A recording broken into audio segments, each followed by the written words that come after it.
Why, hello everyone, it's Tyler and welcome to today's video. Music that we grow up with, I'm pretty sure, is what makes us who we are a little bit on the inside. I chose albums that I feel like were played a lot up until I was like 10, really aging myself here. Then when I got older, I fell more in love with older music from the early 90s and 80s, and then I definitely dove into that pool of emotions of goth and emo music in middle school and high school, and here we are now. So I have here 6 albums I will be talking about today, and the first one is going to be 1996 Romeo and Juliet soundtrack. Now I know all of the theater kids that I've met in my life do not like this movie, but I don't care. It's a good movie. The music is perfect for the film. If you like Leonardo DiCaprio and Claire Danes and modern representations of old stories, then this is the movie and the album for you. My mom told me a fun fact about this movie, that she saw it with a guy that she was dating at the time. I would have loved to be at an age where I could remember sitting in a theater watching Romeo and Juliet on the screen. That would have been such a moment for me. But she went on a date with this guy that she was seeing, and I guess it didn't work out. She said that I didn't like him, but how can I not like somebody if I'm 1 year old? That's why she is not with him today. Guess it didn't work out, but she said that she watched the movie and she absolutely loved it, and she would play the soundtrack a lot when I was a kid. I remember being in my car seat when she was playing it, and it was just, I was listening to like the Cardigans, to Garbage, to Radiohead, like all these groups that I had no idea who they were until I got older. And the whole aesthetic of the film and the modern take of the classic Shakespearean tale of Romeo and Juliet is a vibe. It is so good. I'm saying this because I grew up with it and I still listen to the album. It is that good. It'll stay with you. The whole album is killer. I cannot specifically choose a favorite song because I love all the songs on here, but one song that I will say that doesn't get enough hype is the song called You and Me Song by the Wannadies. It's just has this nice happy melody of being really slow and then gets really fast and really loud, and then it gets really slow again, and it's about this relationship between this guy, his partner, and how they have their ups and downs, but then they're still together in the end, and it's just such a real love song. It's not like super cheesy poppy love song. Next is another soundtrack, but this is the last soundtrack and it is a good one. 1998 Practical Magic soundtrack, and 3 words: 90s witchy vibes. That is what the soundtrack is. That is what the movie is, and all of my queer, gay, witchy people out there all have goosebumps because this movie is fucking amazing. It is amazing. I would watch this movie religiously. I would make sure that I would watch it at least 10 times a week. What made me love it so much is because I lived as a kid in a house that was in the woods next to the area where they filmed the movie, and my mom looked a lot like Sally Owens, would wear like her 3/4 length skirts and her cardigans and her white tennis shoes. And then her best friend at the time was this redhead woman with a tongue piercing, which gave me very much Jilly Owen vibes, and it was just listening to the album and being in that world and just made it feel like that we were in the movie, and I love it. I really do. We would just be blasting Sheryl Crow and Stevie Nicks in the car and Joni Mitchell and just all of the witchy vibes out there in this album, and I thank you for it. I love it. And I can't believe they don't make witchy movies anymore. Like, what the hell? And one song that I will say is my favorite song of the whole album is probably not a shocker to people out there that know the album, but I love the song Is This Real by I think her name is Liza Hall. It's like Liza Hall or Lisa Hall. I'm pretty sure it's Liza Hall. But the song is this like slow beat, gothic, witchy, sexy song.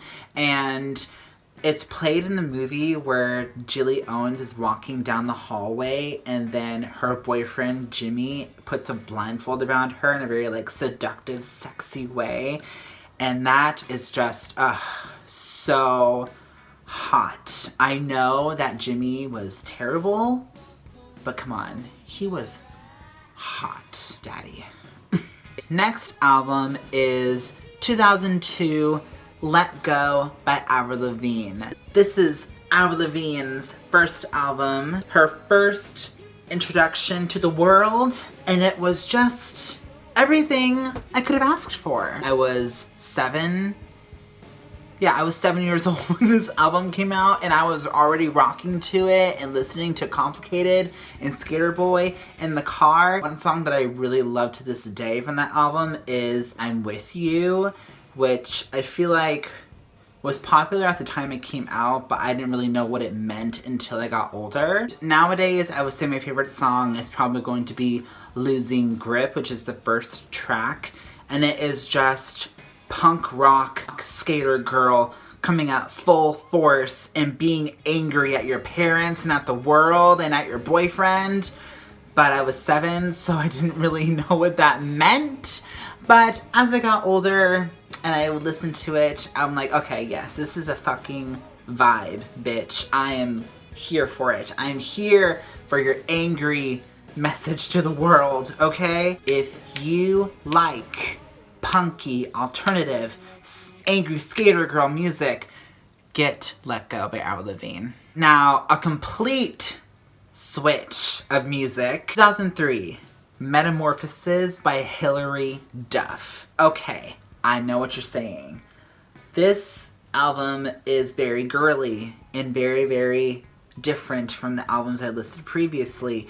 But here's the thing. This is my first album that I ever owned. I remember I got it for Christmas along with a CD player, and I remember I had the headphones that like went over your ears. Such a fun time when you're a kid getting a CD player and a Metamorphosis Hilary Duff CD, but I was all for it. Now this album is very like sleepover at your best friend's house, playing with your Bratz dolls and watching As Told by Ginger. That is what this album represents. And I am all for it, and I still have a good relationship with Hilary Duff, with her music. I think she's a good person, but I was all for her Metamorphosis album. I really loved Come Clean, which was the song that was like, let the rain fall down. I really loved her song Anywhere But Here, which was featured in a Cinderella Story at the end credits of the film. And then of course, Why Not? Because that was featured in her Lizzie McGuire movie, and that was probably, I feel like, was the first song that we were introduced to in her album, I want to say, right? I could be wrong on that, but I feel like that's correct. If I'm not, I'm sorry.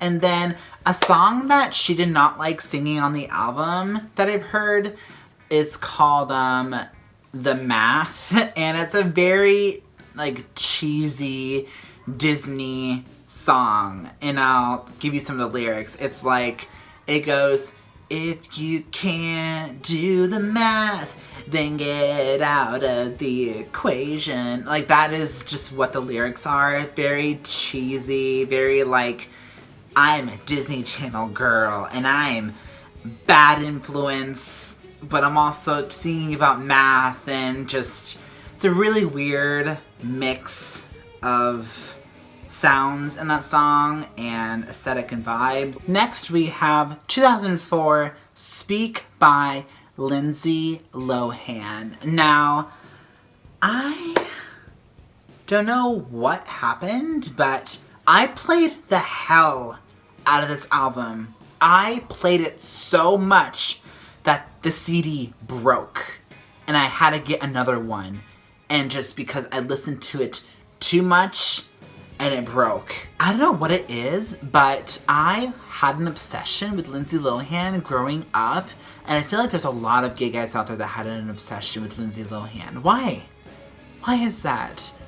That's so weird. Maybe it isn't. I don't know, but I just had an obsession with her. I loved her movies, I loved her music, and this album was like if her character Anna from Freaky Friday went solo, like got out of the band that she was in the movie and then went solo and then wrote an album, and it is what this album represents. I feel that's what they were probably going for. Probably, but it reads very like punk rock, freckled girl with red hair, kind of like the first image of like a Hayley Williams. And Lindsay Lohan is not a vocalist, but I do love her like Courtney Love sound when it comes to her voice. My favorite songs on that album I would say would be Disconnected, Very Last Moment in Time, and of course there's like First and Rumors and Over, which were like her singles. But I really love Disconnected and Very Last Moment in Time. And I just, such a good album. Last but certainly not least is 2005. I was 10 years old, and this is the Fall Out Boys from Under the Cork Tree album. This is what made me fall in love with alternative boy bands. And this is why all of my boyfriends in high school were fucking assholes. Because of my love for alternative boy bands. And the like guy liner and the nails and the hair and the skinny jeans and just, that was what I was into. And then now I realize that they're all assholes. Especially the ones that I dated in high school. But that could just be like my luck on men in high school. Pete Wentz was such a babe. But I really loved Patrick. I thought he was really cute. The whole vibe and aesthetic of this album is you're having a sleepover with your emo friends. And you're all like wearing your Hello Kitty pajamas. And you're all like, oh my god, you want to give me a piercing? Here, pierce my ear, pierce my belly button, pierce my lip. Like, that is what this album represents. And then you all sneak out in the middle of the night and go get Slurpees at 7-Eleven. That is what this album represents. And my favorite songs would have to be Dance Dance and the first track, which is literally called, our Lord made us change the name of the song so we wouldn't get sued. It's a long one, but it is a good song. And then another song that was really popular from them was Sugar We're Going Down, which was about this boy who had antlers, and it is a metaphor. I love these albums, and I still listen to them every single day, pretty much. I listen to so much music, and they just really opened my eyes to all the different kinds of people out there making music. Like, all of these people are all just dorks that have dreams, and dorks that I can relate with, and dorks that I can love, and dorks that are like me. Listen to these albums and you'll be a dork like me. And that is today's video. If you like it, give it a thumbs up, give it a like, and subscribe and be a part of the grunge aesthetic sad family. And I will see you guys in the next one. Bye guys.